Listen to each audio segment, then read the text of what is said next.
सभी सैनिक भूतपूर्व सैनिक सभानों को जय Hind, Ram Ram.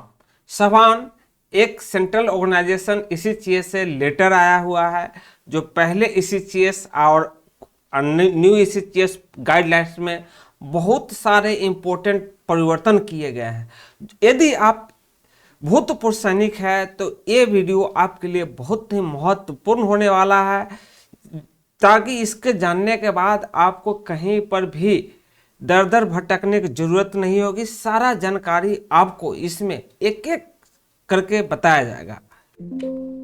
Clarification revise guideline for referral process in ECCS. पहले और अभी के ईसीसीएस में क्या क्या अंतर है सारा कुछ बताएंगे आपको।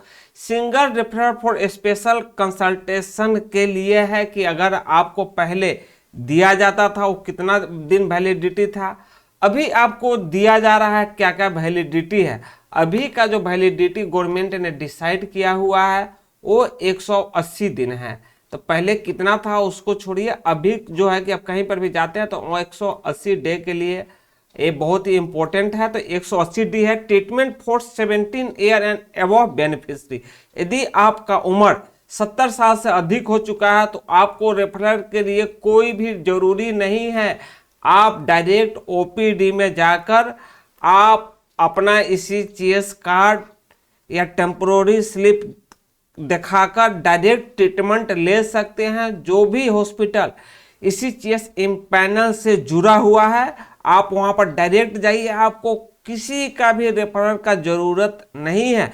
जो पहले था 75 ईयर एज, अभी 70 ईयर एज हो चुका है। तो अभी जो है 70 ईयर एज में ही ये फैसिलिटी आपको प्रदान की गई है, तो आप उसका बेनिफिट उठा सकते हैं।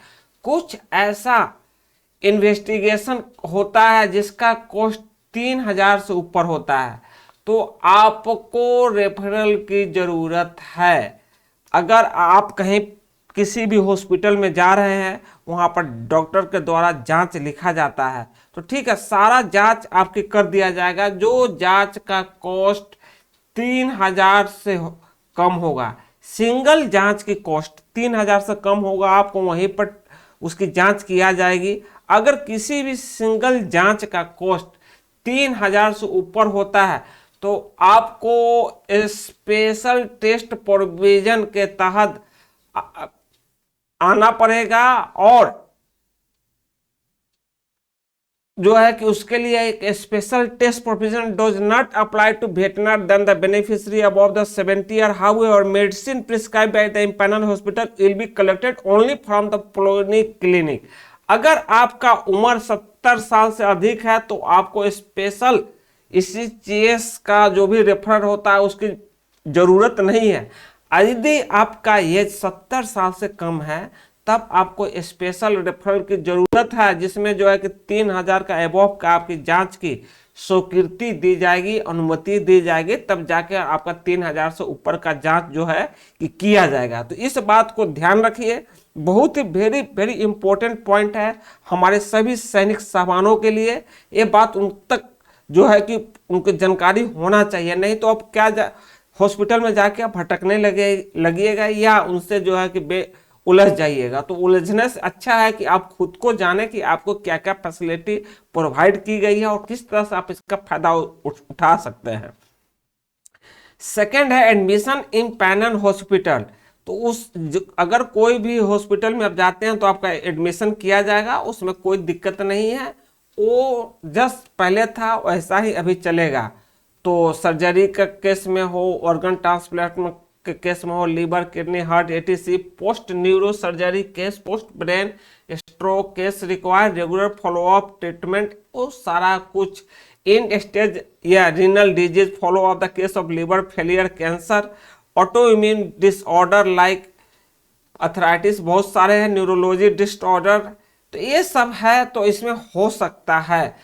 If any investigation proceeds the advised permission referral from the component authority shall be required except emergency. Any test below 5000 can be done without permission as the before. आप अगर किसी भी इमरजेंसी में जाते हैं तो आपको 5,000 तक का आपका टेस्ट अगर करने की ज़रूरत है तो वो कर सकता है विदाउट रेफरल का। याद रखिएगा 5,000 तक अगर उसको टेस्ट की ज़रूरत है, इमरजेंसी में जा रहे हैं तो 5,000 तक का वो टेस्ट आपका कर सकता है। इमरजेंसी में ये फैसिलिटी आपको दिया गया है, तो याद रखिए कि 5,000 तक भी इमरजेंसी में आपको ये फैसिलिटी दिया जाएगा। Special specialist any listed ECHS you, और जो है कि ये आपके कोई काम का नहीं है। तो दोस्तों ये था परिवर्तन, और अब जो है कि बहुत ही सारा फैसिलिटी आपको दिया गया है, तो इसको आप तक ये इन्फॉर्मेशन पहुंचती है तो बहुत खुशी की बात है।